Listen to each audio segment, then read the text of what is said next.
नगरपालिका समोरील अलीकडच्या काळात बांधलेल्या 100 कोटी रोडवरील शॉपिंग सेंटर समोर मी उभा आहे। या शॉपिंग सेंटरमधील गाळ्यांमध्ये पाणी घुसलेलं आहे आणि लाखो रुपयाचं नुकसान गाळेधारकांचं झालेलं आहे। इंदापूर नगरपालिका त्यांच्याकडून भाडे घेते, व्याज घेते, दंड घेते, शास्ती घेते, घरपट्टी घेते, सर्व प्रकारच्या गोष्टी घेऊन डिपॉझिटसह यांनी हे गाळे घेतलेले आहेत। अशा परिस्थितीमध्ये नगरपालिका त्यांना काय सोय पुरवते, काय सुविधा पुरवते?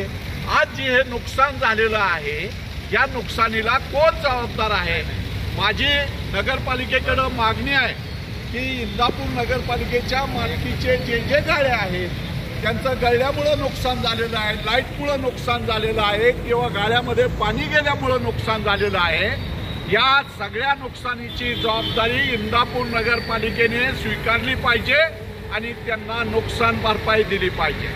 नगरपालिका गाळेधारकाकडून डिपॉझिट घेत असताना पिळवणूक करते, त्यांच्यावर वेगवेगळे कर लादते, त्यांना न्यायालयात जायला भाग पाडते आणि लोकांना स्वतःची कुठलीही नैतिक आणि कायदेशीर जबाबदारी नगरपालिका पार पाडत नाही।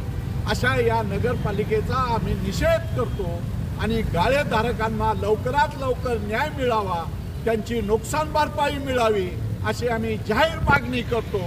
जर त्याची नुकसान भरपाई मिळाली नाही तर नगरपालिकेच्या मालकीचे गाळेधारक असणाऱ्या भाडेकरूंचं मोठं आंदोलन उभा करून नगरपालिकेवर हल्लाबोल आंदोलन आम्ही लवकरच करणार आहोत। तेव्हा नगरपालिकेला आमचं आव्हान आहे